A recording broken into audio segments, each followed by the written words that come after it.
These boys have went out there and gotten it done week after week after week after a tough start to the season. They've got it going, and this last week, 50-0 as they head over to the homecoming game in Conneaut and shut the shop down. Our player of the week this week is going to be the junior, and I'm going to make a very, very cognitive effort to call him the right name the entire show. But I got to give you guys a little heads up here. I have been calling him by his father's name because I knew him before I knew the kid. His name is Matthew, not Josh. Bring it on over here, Matthew. Webster joining us tonight. Junior Falcon, the running back who goes 15 carries, 160 yards, 3 tud rockets, 6.5 tackles. What were you not doing in that game? I want to say anything. We got pulled. I got pulled out third quarter, and then I was on the sideline, but that was about it. So, you went out there, and I got to tell you, I don't know if you had a chance to go back and rewatch that game and the broadcast. And shout out to our friends over at WOW TV who have partnered up with us here at YSN Live for providing that broadcast. But on multiple occasions during the game, the announcers described you as the hardest downhill runner that they had seen up to this point this year. Man, that's got to feel good as a running back, especially in a pass-heavy offense. Yeah, it definitely does.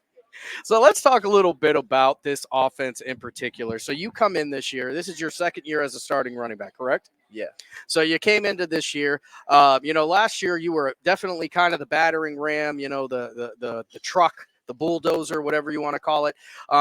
You took on a different sport in the offseason this year. What was that sport? Track. Yeah. So you went out there and you ran some track this year and, running the 100, 200 or whatever they could, I always say sucker you into running. How do you think that helped you coming into this year? Because I got to be honest with you, Matthew, this year you're moving very, very quickly. A couple broken tackles and you're taking it to the house. Yep. I definitely think it helped with my footwork. And then they also had me throwing, which I think helped on footwork too because there's a lot of technique there. But definitely helped me get my speed up from the footwork. Yeah, and listen, you talk about the footwork, and let's talk about that throwing. So for those of you who had a chance to come to this year's Combine, you're looking at the reigning, defending bench press champion right here. As, you went out there this year, 29 reps. I know you said your eye was on that 30, which is the record right now currently held. And luckily for you, you get to go at it again. Let's talk a little bit about that gym time and what seems to be such a huge part of Jefferson football and spending that much time in the gym. Definitely in the weight room all year long. We probably get a month off during the winter, and then we're all back in there again grinding. Workouts are pretty simple, but at the end, Coach Hannah burns us out. And you definitely see a lot of improvement from that.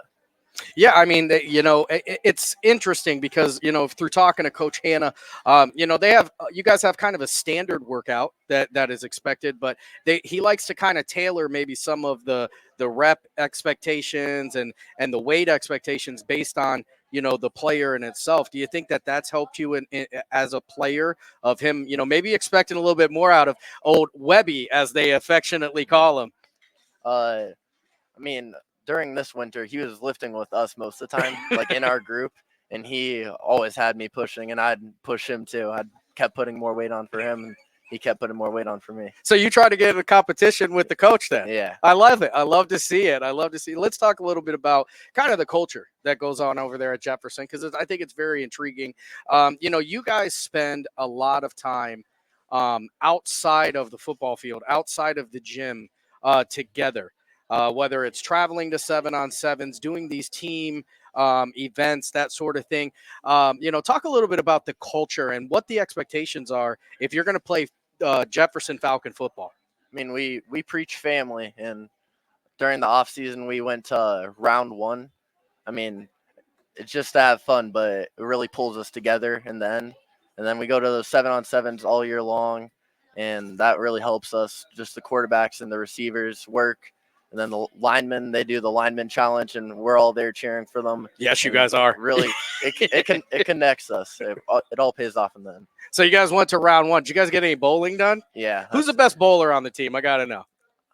Probably our I'm not even sure what he coaches anymore. He's our defensive coordinator, Melvin Leith. Oh, Melvin. Yeah, he's pretty good.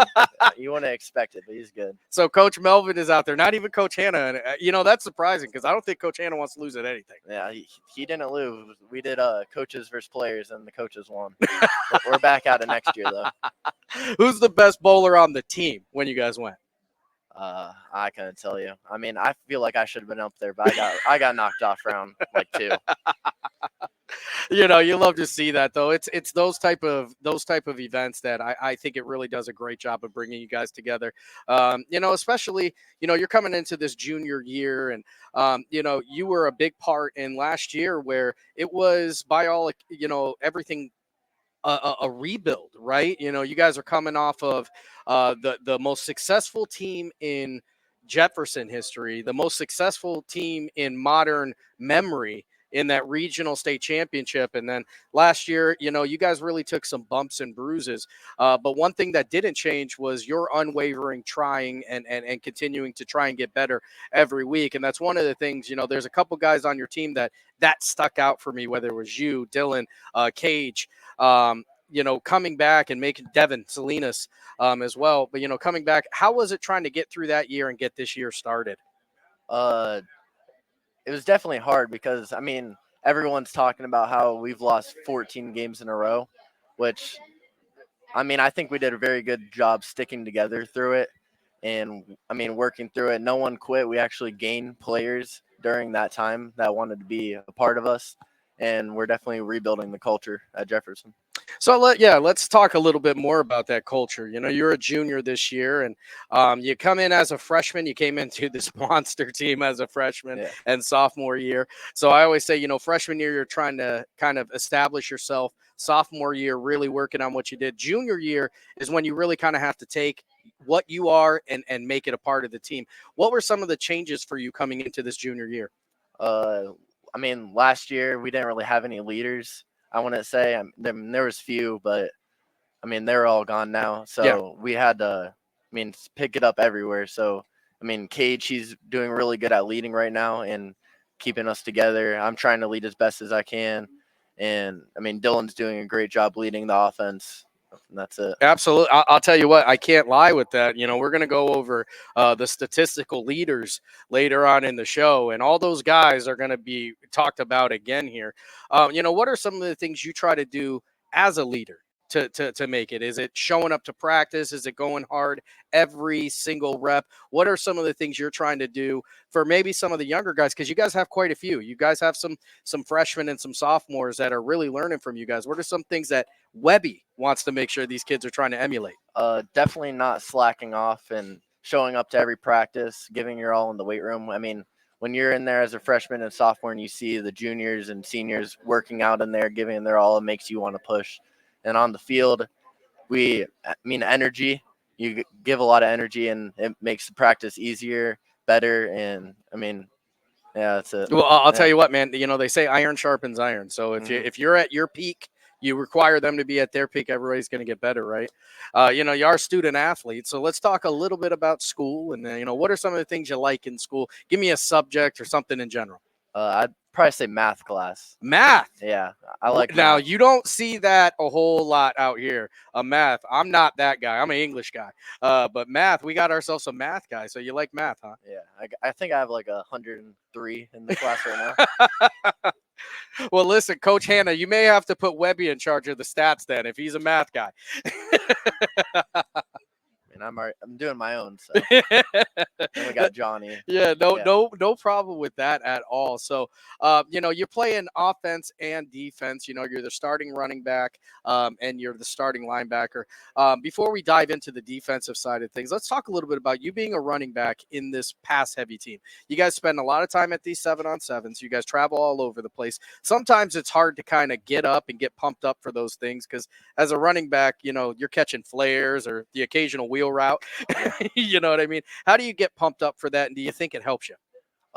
Definitely helps me. Coach Hannah, works me in at like slot, and just knowing how to run routes really helps you on defense because you know where the hook to curl window is, and you know where the route's going to go. If someone goes in, someone's going out, just simple stuff. And then as a running back, I mean, I don't know, just watching it all happen, it all helps.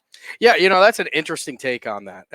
That's a really interesting take on that. I've asked a lot of kids, all the way up to this show, for years about that, receiving and how it helps you. And not a lot of people have talked about that, how running those routes as a receiver kind of shows you where the spacing is going to be. And you as a linebacker who, has made a huge impact on this team, 6.5 tackles in that game against Conneaut. And we're still waiting on the grand totals. Yeah. We'll get some more totals probably by the end of the week. But, talk about that defensive side, because that's another place where you've really embraced, and you're the middleman. So you're the one who's going to get all that action. Yep. We got Riffle. He's definitely, he's first year kid, not counting his middle school. Yeah. He's really good. He's been flying downhill and he's been cracking everything. And then I like going off the edge or even going down on the D line because, less thinking about it and you can just rush back there to the quarterback. Listen, take a little bit off my plate and I can make more happen, right? Yeah. So, yeah, you talk about another younger guy in Michael Riffle, he's coming out of baseball.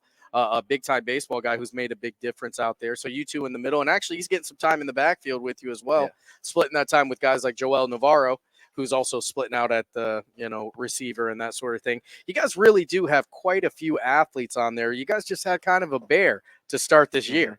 Yeah, we did. Definitely had some hard games our first 4. Yeah, let's talk a little bit about that Orange game. You guys go into Orange. You're 0-4. They're 4-0. This is a team that everybody's super high on. This is a team, Jefferson was a team that I think everybody was waiting for you guys to get going. What was it like getting into that game and playing in that one? I think we deserved it all. We had a very good week of practice that week. And, I don't know. We all wanted to win. It brought us closer. Winning made us more of a family. Yeah. Yeah, it feels like all that work has, it's not that it's not for something, but, it feels a little bit better when you're getting it at the end there. Yeah, we like to say that we were due. Yeah, you were due. You were absolutely due. Anything in that game, any particular play, any moments that stick out, or is it just when the clocks finally said 0 and you guys got to go home with the dub? It was definitely back and forth all game. We'd score, they'd score, we'd get a stop, they'd get a stop. But, at the end of the day, we won the game, and, we played our butts off. Yeah, and, you go on the next week, you guys take on Conneaut, and as impressive as 50 points is, and it is very impressive, 0 points is probably more impressive. Talk about from the defensive side of the ball, what were you seeing? How much were you in the zone? We were all locked in. We were breaking down on donut. We did not want to give up any points that game. I'll tell you what, you absolutely love to hear it. That's, you guys played like guys with your hair on fire and on the road. So, you guys have a pretty big one coming up this week against Lakeside. And this is a renewed rivalry, back from the old NEC days, which is that's my era. Yep. This Jefferson Lakeside game used to be a big one.